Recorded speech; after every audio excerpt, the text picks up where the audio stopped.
Buenos días. Les damos la bienvenida a la clase número 1. Comenzaremos a tratar la rehabilitación del paciente desdentado total con prótesis total removible, o, como llamaremos en adelante, por su sigla PTR. Este tipo de prótesis no solo reemplazará las piezas dentarias ausentes, sino que también, con el acrílico, devolverá el volumen óseo y gingival perdido, dando así entonces como resultado la estética, función y dimensión vertical perdidas. La confección de la PTR requiere entonces del seguimiento de varios pasos de diagnóstico preclínico y clínico. El seguimiento del protocolo establecido sigue etapas precisas y sucesivas, lo que nos llevará entonces a un correcto diagnóstico para luego poder diseñar un plan de tratamiento adecuado para el paciente en tratamiento. En la clase de hoy veremos cómo llevar a cabo el examen clínico y radiográfico y también cómo realizar la toma de impresión de los modelos primarios.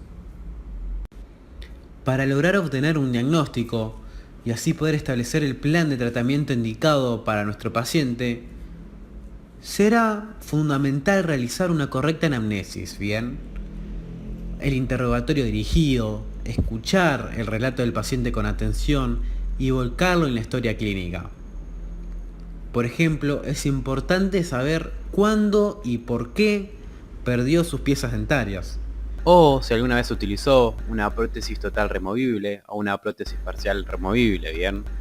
También es importante saber si recibió, por ejemplo, un tratamiento quirúrgico paraprotético en el pasado, es decir, alguna cirugía de corrección de reborde residual o de la mucosa, ¿sí?, previa a recibir el tratamiento con la prótesis removible. Y es muy importante dar a conocer si es alérgico a algún material odontológico, ¿bien? Y entre otras cosas. Cabe aclarar también que se debe completar la historia clínica general con los antecedentes sistémicos del paciente. Junto con la anamnesis, se llevará a cabo entonces el examen extrabucal e intrabucal, de también fundamental importancia para el diseño de nuestra prótesis total removible. Al observar la cara del paciente, se lo debe hacer de frente y de perfil. También debemos observar el cuello, evaluar así las posibles asimetrías esqueletales y musculares en reposo y también en movimiento. ¿Por qué es esto? Porque la tonicidad muscular facial y labial jugará un papel importantísimo, no solo en la estética final, sino también a la hora de maniobrar tejidos durante la confección de la prótesis y su posterior estabilidad. Podemos decir entonces que a mayor tonicidad de músculos periprotéticos, mayor será la inestabilidad. Cabe destacar también que se debe observar si existe o no la presencia de rellenos de colágeno o ácido hialurónico, ya que estos podrían comprometer la distensión de los labios. Observaremos cómo se encuentran los tejidos peribucales, la plenitud facial sin prótesis total removible y con, si es que el paciente fuera portador de una, ¿no? Y también tenemos que observar la presencia o no de arrugas, tipo y cantidad.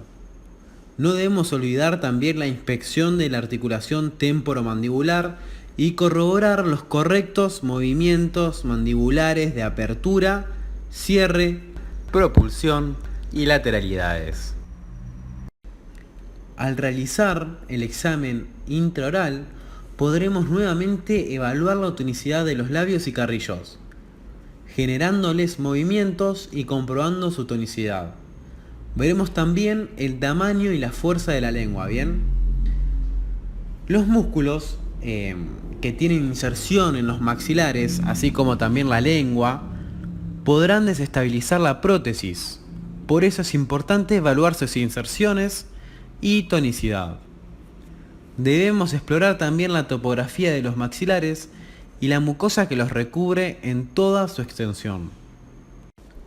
El reborde alveolar o apófisis alveolar residual es el elemento de retención más deseado para el éxito de la prótesis total removible. Cabe remarcar entonces la importancia de su palpación para la inspección del reborde, ¿bien? Evaluar tanto el nivel y su continuidad como la presencia de espículas o accidentes óseos que podrían llegar a comprometer la estabilidad o retención de la prótesis y el confort del paciente. Un reborde residual prominente, entonces, dará una mayor retención a la prótesis. Llevaremos a cabo una inspección de la presencia de bridas y frenillos. Estos son factores limitantes de la extensión de los flancos de la prótesis, y es por eso que contribuyen a su inestabilidad. En esta diapositiva podemos ver vistas oclusales de los rebordes residuales, ¿bien? Tanto en foto como su congruencia con una tomografía computada de corte axial. Como explicamos anteriormente, el paciente desdentado sufre la reabsorción de su apófisis alveolar por la falta de piezas dentarias, por la falta de función y por el acelerado del estímulo biomecánico de la compresión de las prótesis removibles. Quería remarcar que los rebordes son fundamentales para el soporte de las prótesis total removible, ¿bien? Y que es evidente que a mayor tamaño, mayor estabilidad. Pero existe una relación muy importante que es la proporción entre el arco dentario protético y el arco del reborde. Es tan pero tan importante que las fuerzas oclusales caigan por dentro del reborde que cuando no lo hacen se debe negociar un articulado dentario más estrecho para favorecer la estabilidad. Esto presupone algunos inconvenientes importantes, como son la pérdida de la estética, el soporte de los tejidos blandos, el espacio suficiente para la lengua e inconvenientes con la fonación. Desde el punto de vista de la geometría, entonces, son más estables los rebordes cuadrados, luego le siguen los ovoides y para concluir los triangulares, que ofrecen menos desarrollo horizontal y por lo tanto menos superficie de soporte para ofrecer estabilidad. Quería destacar, ¿sí?, que es muy importante observar la depresibilidad de la mucosa. Esto nos determinará el material de impresión, el diseño de la prótesis y debemos estar atentos a posibles complicaciones, ¿bien? Las zonas depresibles deben ser registradas en este análisis diagnóstico, dado que deben ser explotadas con impresiones con mayor presión. Y en cambio, las zonas duras deben ser evitadas para que no actúen como punto de apoyo y provoquen el basculamiento protético. ¿A qué me refiero con basculamiento protético? Me refiero a la falta de soporte.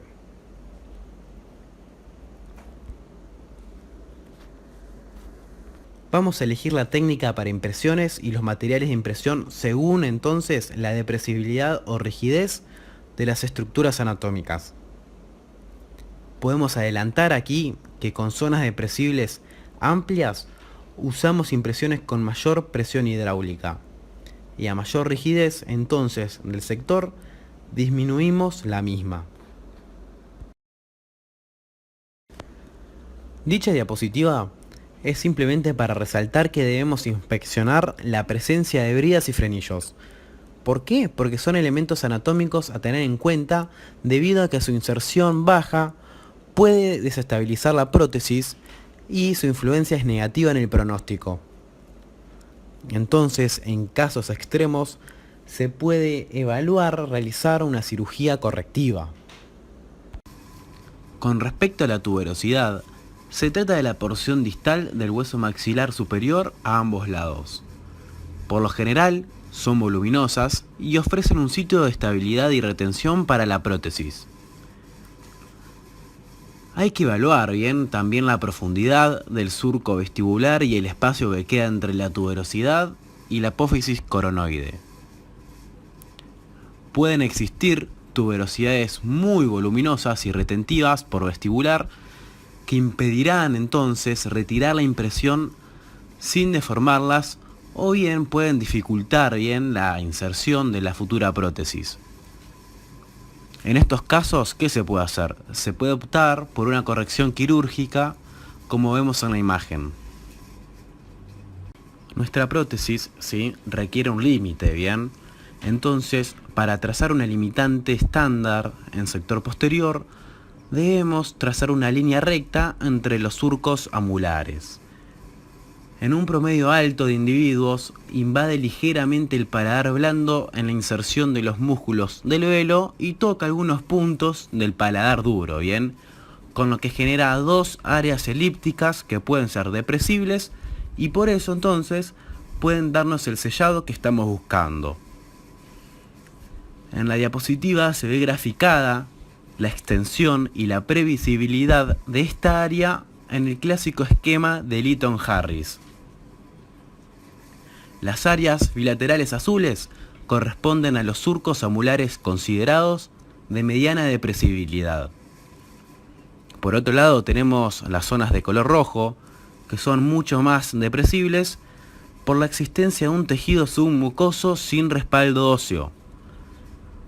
En cambio, tenemos también la zona central amarilla, que corresponde a la espina nasal posterior, la cual no es depresible. Como contraparte bien de las zonas depresibles, se pueden encontrar grandes exostosis tapizadas por una mucosa firme y delgada. Son los denominados torus palatinos que se encuentran en el rafe medio, ¿bien? Y también esta anatomía se la puede encontrar en la pared vestibular del maxilar, llamándolas exostosis vestibular. La presencia de estos accidentes anatómicos imposibilitará la buena adaptación y soporte de la prótesis, pudiendo llegar a provocar lesiones en la mucosa. Entonces, es correcto que se pueda considerar la necesidad de cirugías correctivas. Desde el punto de vista del diagnóstico protético, se puede decir que la mucosa es más delgada, suave y depresible hacia la zona del velo y se torna firme y fibrosa y un poco rústica en el sector anterior. El uso de prótesis removible hace que ésta se estratifique y engrose. Por ende, es importante inspeccionar la presencia de hiperplasias y fibrosis. Entonces, a modo de repaso, el examen clínico del maxilar superior desdentado tendrá en cuenta la cantidad y calidad del reborde residual, la depresibilidad de la mucosa, ¿ok? También va a tener en cuenta el rafe medio, las inserciones de bridas y frenillos, la extensión de la tuberosidad del maxilar, la zona limitante posterior y la posible presencia de torus palatino. Asimismo, se tendrá que evaluar la topografía del maxilar inferior. El examen intrabucal evaluará la cantidad y calidad del reborde residual, la depresibilidad de la mucosa, la inserción de bridas y frenillos, la línea oblicua externa e interna y el repliegue del buccinador. También tendremos que evaluar el repliegue y el espacio sublingual, la posición de la lengua en reposo, las apófisis geni, la zona limitante posterior, la papila periforme y debemos inspeccionar la mucosa que recubre al maxilar inferior. La reabsorción, que ocurre por la ausencia de las piezas dentarias, es anatómica y evolutivamente igual a la del maxilar superior, ¿ok? Su principal reabsorción es a expensas de oclusal y vestibular. En casos extremos puede aparecer un cuerpo maxilar muy reabsorbido, llegando a las apófisis mentoniana. Estos pacientes con tanta reabsorción necesitarán prótesis muy voluminosas y altas, difíciles de tolerar. Con respecto al repliegue sublingual y a la inserción de bridas y frenillos, responden a las mismas características que las del maxilar superior, ¿ok? A mayor cantidad, tamaño y cercanía con la cresta del reborde alveolar, mayor es la influencia negativa sobre el pronóstico. En cuanto al frenillo lingual, es único y central, y su función es limitar la propulsión lingual, ¿bien? Se debe entonces evaluar su tensión y espesor, y no suele ser un elemento anatómico de importancia salvo en características exageradas, en donde se opta por las frenectomías. El repliegue sublingual es una prominencia de las mucosas producida por la presencia subyacente de la glándula sublingual. Un repliegue y un espacio sublingual bien marcados son elementos positivos desde el punto de vista protético si el borde de la prótesis los reproduce dinámicamente. Por otra parte, las apófisis geni son pequeñas prominencias óseas ubicadas en la línea media de la cara lingual del cuerpo del maxilar inferior. Se encuentran a la altura de los ápices de los incisivos inferiores y en ellas se insertan los músculos genioideos y genioglosos. Siempre se las intentará cubrir con la prótesis. ¿Por qué? Porque un conjunto de apófisis geni prominentes y filosas constituyen un elemento negativo para el pronóstico. Generalmente es suficiente con aliviar la presión en esta zona, sin llegar a la regularización quirúrgica que implica la desinserción y posterior reinserción y cicatrización de los músculos.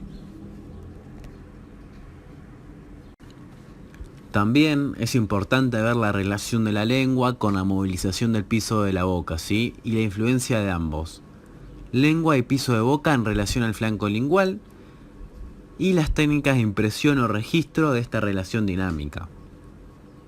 Pueden existir pisos de bocas bajos, medianos o altos en relación al reborde residual. Con respecto a la zona limitante posterior del maxilar inferior, posiblemente sea la zona más difícil de delimitar y de reconocer, ¿ok? El operador debe familiarizarse con la misma desde el momento del examen clínico. Para ello, previo secado de la zona, aconsejamos marcar con lápiz tinta la inserción inferior del ligamento pterigo-mandibular sobre el reborde alveolar y también delimitar así el trígono retromolar.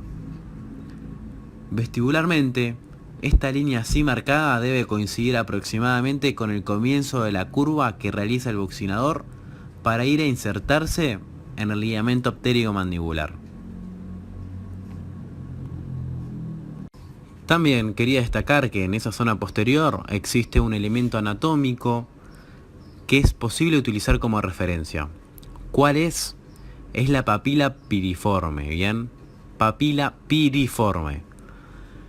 Cuando existe como tal, se observa un cuerpo piriforme sin movilidad y generalmente algo depresible, que es un elemento positivo para obtener sellado posterior y para delimitar el borde posterior de la cubeta individual. O también, que lo que es lo mismo, sirve para delimitar el borde posterior de la prótesis inferior, o sea, a nivel del borde distal de la papila piriforme.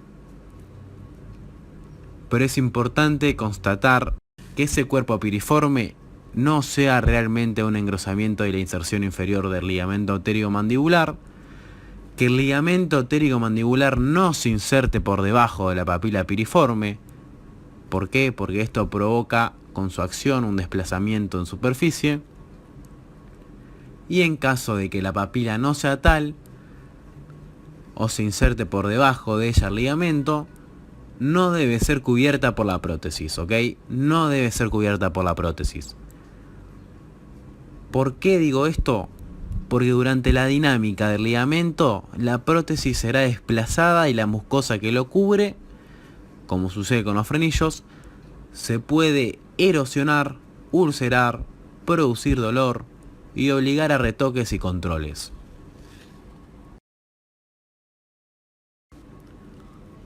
Repasando entonces, al explorar el maxilar inferior, tendremos que tener en cuenta las apófisis geni, la cantidad y calidad de la mucosa, así como también su depresibilidad, ¿bien? Debemos inspeccionar la mucosa en su totalidad, observando también el repliegue del buccinador y el espacio sublingual, la zona lingual y los movimientos linguales. Es importante también tener limitada la zona limitante posterior. Lo que debemos observar también, por último, es la línea oblicua interna y externa y la inserción de bridas y frenillos.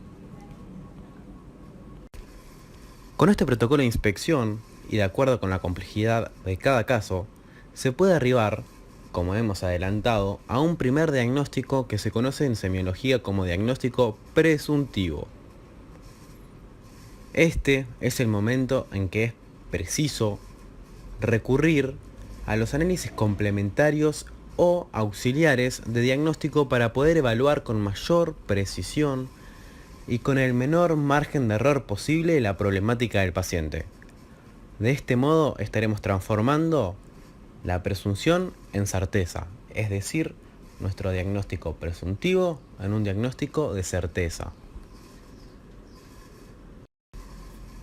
Los análisis complementarios más utilizados en las prótesis total removible son las fotografías, por un lado, las radiografías, en donde estas pueden ser periapicales, panorámicas y tomografías axiales computadas, en 3D por ejemplo.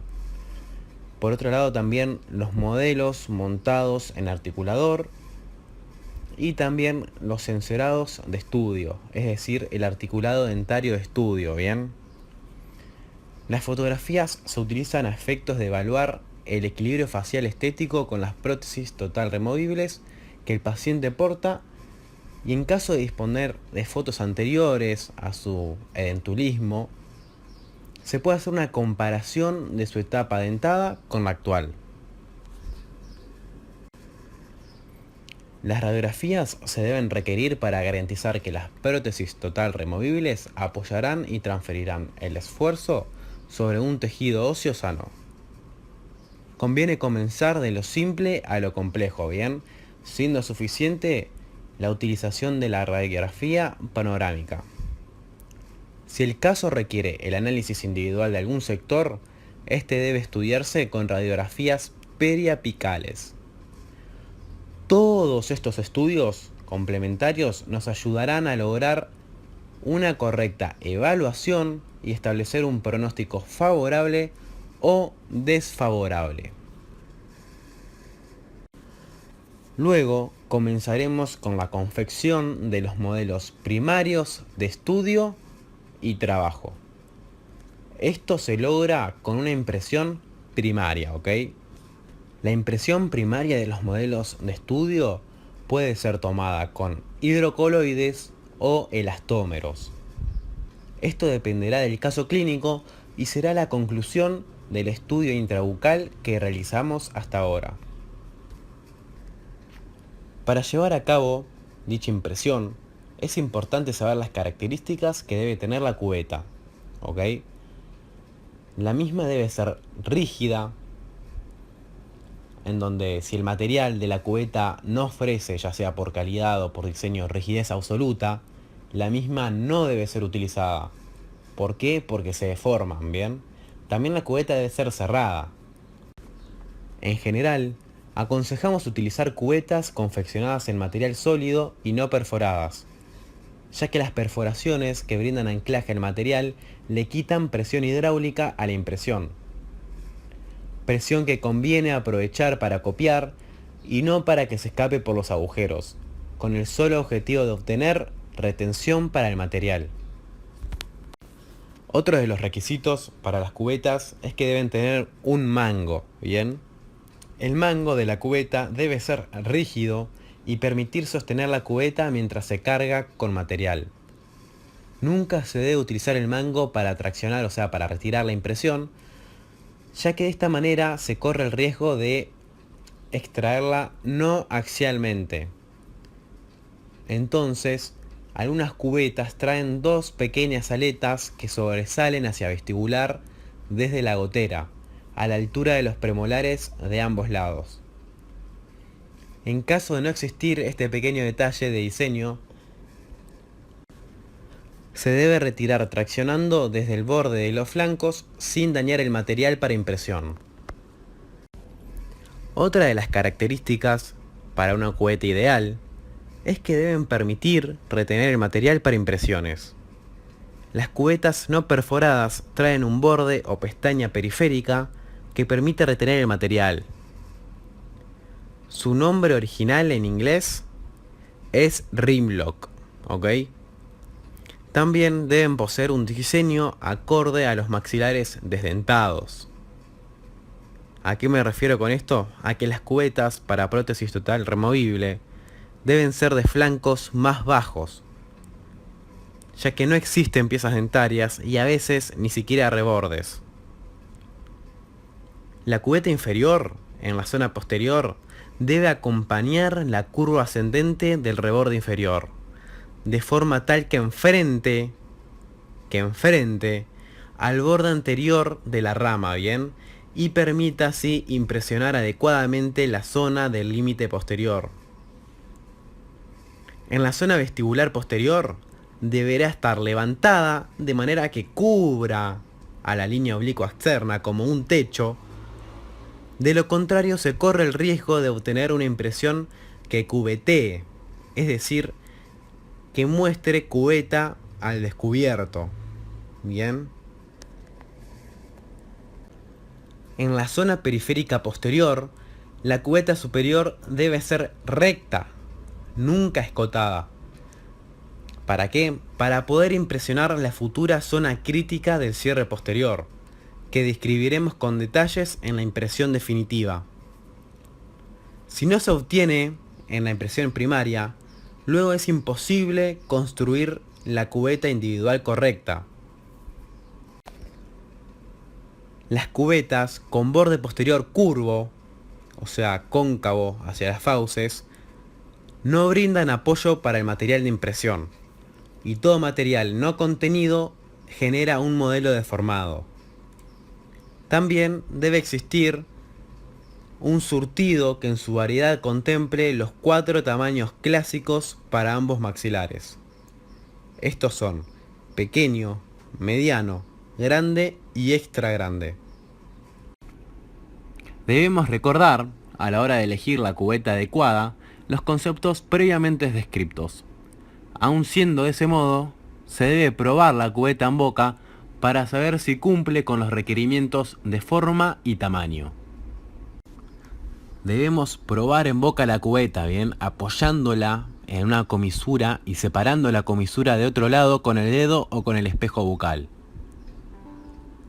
Para permitir, así, con un movimiento de giro, introducir la cubeta, la que debe ser presentada en el sector posterior, y luego ascendida o descendida de atrás hacia adelante, bien, de acuerdo con el maxilar. El material para impresión debe ser elástico, por lo tanto disponemos de los hidrocoloides y los elastómeros, bien. Dentro del primer grupo aconsejamos utilizar el hidrocoloide irreversible, que es el alginato, por su amplia difusión, su bajo costo y porque es un material que copia fielmente en una impresión primaria, bien, y se recupera aceptablemente. No hay que olvidar, bien, que existen masillas duras, medianas y blandas, y que dentro de estas usamos las medianas o las blandas, ya que las duras ejercen demasiada presión y desplazarán mucho los tejidos blandos periféricos. En general, preferimos el alginato para ejercer menor presión cuando los tejidos no son depresibles y la masilla de siliconas cuando son más depresibles.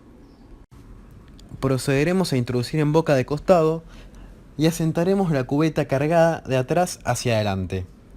¿Por qué es esto? Porque esto hace correr el material de atrás hacia adelante, con lo que logramos más confinamiento, ¿bien? Además, así se evita que el paciente se sienta incómodo con el exceso que fluye hacia las fauces. Una vez que el material endurece, la cubeta se debe retirar en el eje menos retentivo que ofrezca el conjunto del maxilar, ¿ok? Para retirarla no se debe usar el mango, ya que como dijimos genera un egreso oblicuo y con tropiezos que provocará exceso de deformación en las zonas más retentivas y a su vez también generará una menor recuperación elástica. Las mismas características de cubeta aplican para el maxilar inferior. Debemos elegirla adecuadamente. En el caso del maxilar inferior, se debe cargar mayor cantidad de material en la zona posterior para asegurarnos la impresión del límite posterior y de la zona mandibular posterior, ¿bien? En la impresión inferior, se puede ejercer presión digital con el material en estado de plasticidad en la zona lingual anterior, es decir, contra el piso de boca, ¿bien? Y contra el reborde alveolar. De esta manera, se lleva el piso de boca a una posición baja. Esta impresión primaria es una impresión estática sin ningún tipo de movimientos linguales. También podemos obtener una impresión primaria inferior con movimientos linguales, ¿bien? Que llevarán al piso a una posición media o alta. Esto es en medida de lo que se haga sacar la lengua al paciente. Ambas posibilidades son correctas si se adecúan los pasos posteriores a la técnica elegida. De esta manera, se pueden registrar 3 posiciones promedio del piso de boca. Una posición baja, que es cuando la lengua se encuentra hacia atrás bloqueando la orofaringe, ¿bien? También se puede encontrar una posición media, que es cuando la lengua está apoyada en la cara lingual de los incisivos inferiores. Y por último, una posición alta, que es cuando la lengua se propulsa fuera de la cavidad bucal. La impresión debe someterse a la lectura y a la crítica, que fundamentalmente consiste en comprobar, por una parte, que la superficie sea uniforme y sin defectos de copia, ¿bien? Y por otra parte, la presencia de todos los accidentes anatómicos existentes en el paciente. Los defectos de copia en superficie son fáciles de ver y permiten determinar la repetición inmediatamente. Por el contrario, los defectos de reproducción volumétrica, salvo que sean groseros, son difíciles de comprobar y generalmente son el resultado del mal manipuleo del material. Y al no ser detectados, aceptamos la reproducción, hacemos el modelo y recién nos vamos a enterar cuando el objetivo protético siguiente, o sea la cubeta individual, no tiene la adaptación ni la estabilidad que corresponden. Hasta aquí hemos visto cómo realizar el examen del paciente desdentado y cómo se realiza la toma de las impresiones primarias. Nos vemos en la próxima.